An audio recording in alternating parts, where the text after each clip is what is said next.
Welcome to 55 TV news. Prakasam జిల్లా దర్శి మండల తహసీల్దార్ కార్యాలయంను అంగన్వాడీ ఉద్యోగులు దిగ్బంధం చేశారు. సిఐటియు ఆధ్వర్యంలో గురువారం అంగన్వాడీ ఉద్యోగులు 3వ రోజు నిరవధిక సమ్మె నిర్వహించారు. తొలుత కనీస వేతనం 26,000 రూపాయలు ఇవ్వాలని, రిటైర్మెంట్ అయిన వారికి సగం జీతం పెన్షన్ రూపంలో ఇవ్వాలని పేర్కొన్నారు.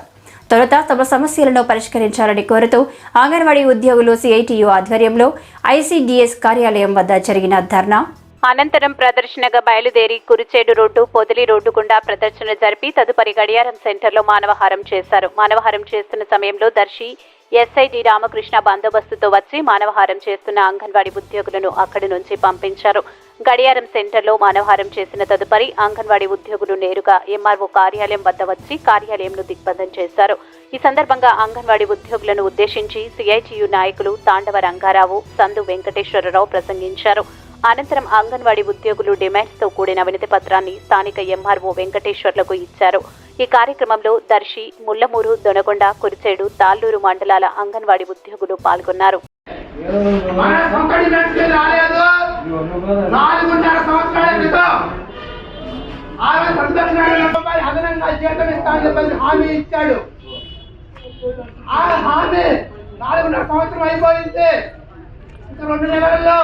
ఎన్నికలు రాబోతున్నాయి. ఇప్పుడు దాకా మనము అందరి అధికారులకి, ఎండిఓకి, ఎంఆర్ఓలకి 2 నెలల క్రితం ఒంగోలులో 2 రోజుల పాటు ధర్నా పెట్టి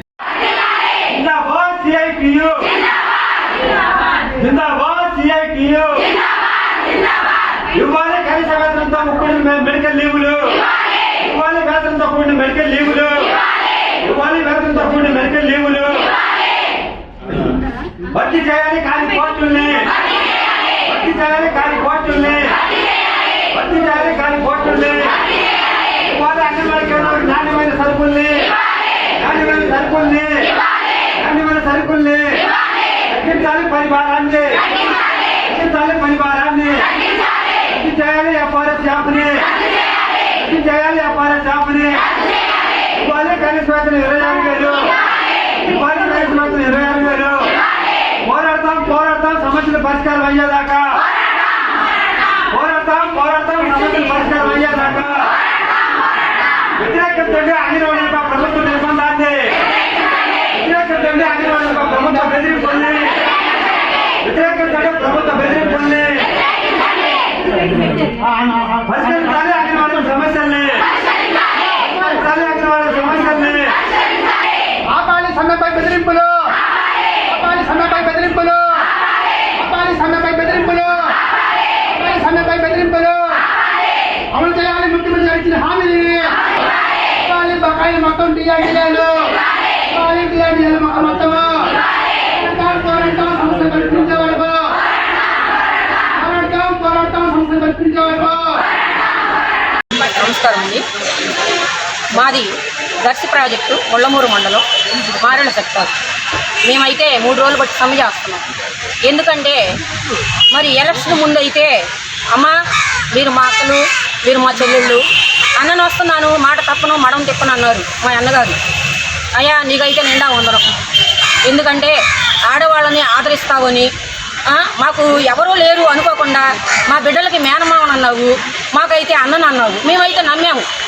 మేమందరం అంగన్వాడీ వాళ్ళు మొత్తం స్టేట్ మొత్తం నమ్మి మా అన్న వస్తే మాకు న్యాయం జరిగిద్ది అనుకున్నాం. ఏమనుకున్నామంటే న్యాయం జరిగిద్ది, మా ఇంట్లో వాళ్ళు మమ్మల్ని వదిలేసినా కానీ మాకేమి, మేము అంగన్వాడీలో ఉన్నాము, మా అన్న వస్తే మా జీవితాలు వెలుగులు నింపుతాడు, మా అన్న ముందున్నాడు, మాకేంటి ఇబ్బంది, హాస్పిటల్కి వెళ్తే హాస్పిటల్ బిల్లు 1000 దాటితే నేను కడతానన్నావు, ఆసరా ఇస్తానన్నావు. అమ్మ మీ బిడ్డల్ని చదివించుకోండి, మీ అన్న ఉన్నాడు వెనక, నేనున్నాను, ఎంతమంది పిల్లలున్నా నేను విద్యా దీవెన వేస్తాను, నేను వసతి దీవెన వేస్తాను అన్నావు. మరి ఇన్ని అన్నావు, అన్నం ఏంది అన్న సగమే పెట్టావు. అన్న అన్నం పెడితే కూర లేదు, కూర ఉంటే అన్నం లేదు, ఈ 2 ఉంటే మజ్జిగ లేవు. మరి ఎట్లా బతకాలన్నా మేము? మరి చెప్పండి అన్న. మేము దేనికి వచ్చామన్నా? నిన్ను నమ్ముకున్నామన్నా. అంతకుముందు ప్రభుత్వాలు అన్యాయం చేశాయి, మరి నువ్వు వచ్చి మాకు న్యాయం చేస్తావు అనుకున్నామన్నా. మేమైతే మనస్ఫూర్తిగా నేను అడుగుతున్నాం. మాకైతే ప్రభుత్వాల మీద ఎటువంటి కక్షపూరితమైన బాధలు, సమస్యలు ఏం లేవు. మీ మీద మాకేం కక్ష లేవు. కాకపోతే మాకేంటంటే ఆక్రందన, ఆకలి అవుతుంది, పిల్లలకి ఆకలి అవుతుంది. ఇవే తేలని మేము పెళ్ళిళ్ళు ఎట్లా చేస్తామన్న పిల్లలకి మాకేమన్నా ఉందా? ఓసీలకి ఏమన్నా ఉందా? ఎస్సీలకి ఎస్టీలకి ఇచ్చాము. అది కూడా అంగన్వాడీ వాళ్ళకి ఉందో లేదో పాపం. ఏదో మా కళ్యాణ లక్ష్మి ఏదో మరి ఎస్సీలకి ఎస్టీలకి అంగన్వాడీ అయితే అది కూడా లేదన్నా. మరి ఎట్లన్నా మేము ఎట్లా చదివించుకున్నాము, ఎట్లా పెళ్ళిళ్ళు చేసుకున్నాము? మా కోసం నువ్వు అన్నావా అంటావేమో అన్న. నీకోసం మేము అనలేదు. ప్రజలని పరిపాలించడానికై ఎన్నుకున్నబడ్డ గవర్నమెంట్ అని మేము నిన్ను అడిగాం. ప్రజల కొరకు, ప్రజా శ్రేయస్సు కొరకు వెనకోళ్ళు చేయకపోయినా ముందు ఉండి నేను నడిపిస్తాను. గవర్నమెంట్ మాడినప్పుడు ప్రజలకు ఏముంటుంది? ఆశ ఉంటుంది. ఆ ఆశని బట్టి ఎన్నో ఉచిత పథకాలు వేసావు అన్న. ఇన్ని ఉచిత పథకాలు వేస్తున్నావే, ఒక్కసారి మమ్మల్ని చూడలేవా నువ్వు చెప్పు? ఏనా మేము మాత్రం బిడ్డలం కావా? మేము మాత్రం నీ అక్క చెల్లెళ్ళం కావా అన్న? ఒకసారి ఆలోచించన్న మా గురించి కూడా. నిన్నైతే మేము రిక్వెస్ట్గానే అడుగుతున్నాం. ఇప్పటి వరకు కూడా నిన్నైతే బోజాడుతున్నాం, అన్నం పెట్టు ఆకలి అవుతుందని. మరి నీవు మా యందు దయ ఉంచి 3 రోజులు అన్న కూడు లేదు, నీళ్ళు లేదు. చిన్నపిల్లలు ఉన్నారు, ఎక్కడెక్కడో ఉన్నారు అన్న. వీళ్ళందరూ మా సోదరి మనులు అన్న. చివరి నుంచి వచ్చారు, దొనకండి అంట, కుర్చేడంట. మరి దర్శి ప్రాజెక్టు ఎక్కడెక్కడో మారుమూల, ముళ్ళమూరు, మారెళ్ళ. అసలు మారెళ్ళ వాళ్ళకి, ముళ్ళమూరు వాళ్ళకి అయితే బస్సులే లేవు అన్న. బస్సులు కూడా లేవన్నా మాకైతే. మరి కన్నీళ్ళు పెట్టుకుంటున్నావు అన్న, కన్నీళ్ళతో అడుగుతున్నావు, నిన్ను కన్నీళ్ళతో నీ పాదాలు కడుగుతున్నావు అన్న. మాతో నువ్వు పాలాభిషేకం చేయించుకోవాలంటే ఒకసారి ఆలోచించన్నా. ఒక్క నిమిషం అన్న, నీ విలువైన కాలాన్ని ఒక్క నిమిషం అంగన్వాడీ వాళ్ళ కోసం కేటాయిస్తే మా జీవితాలు మారిపోతాయి అన్న. మమ్మల్ని తీసేయడం నీకు పెద్ద విషయం కాదేమో, కానీ మేము ఎంతమందిని ఏడుస్తామో నీకు తెలుసా? రోడ్ల మీదకి ఎంతమంది వస్తామో నీకు తెలుసా? తాళాలు పగలు కొట్టించడం నీకు కష్టం కాదేమో. ఎవరో ఉంటారు మీ కిందోళ్ళు పగలు కొట్టిస్తారు, కానీ నీకు అది కష్టం కాదు. కానీ దానివల్ల మేము ఎంతమందిని ఏడుస్తామో నీకు తెలుసా? మా ఎంతమంది ఏడుపులు నీకు తగులుతాయో తెలుసా? మా బిడ్డలు ఎంతమంది ఏడుస్తారో తెలుసా అన్న? ఒకసారి చూడన్నా, అడుగుతున్నావన్నా. ఎవరు అనుకున్నావన్నా? నీ అక్క చెల్లెళ్ళమన్నా, నీకు అక్కలం, మీకు చెల్లెళ్ళం, చిన్నవాళ్ళం. స్థాయి నీది పెద్దది, స్థాయి మాది చిన్నది. అందుకే అడుగుతున్నామన్నా. దయచేసి జగనన్న మా జీతాల గురించి, మా సమస్యల గురించి ఒక్కసారి ఆలోచించన్నా. ఒక్కసారి ఆలోచించి ఒక 5 నిమిషాల సమయం మాకు ఇచ్చి, మా నాయకులు ఉన్నారు, సిఐటి నాయకులు, అయ్యా మీరు అయితే మీకు నిండా వందనం. ఎవరెవరు ఉన్నారో పేర్లు అయితే నాకు తెలియదు, కానీ ఎందుకంటే వీళ్ళందరూ ఇక్కడికి రావడానికి కారణం మీరే. మాకైతే ధైర్యం లేదు చెప్పాలంటే.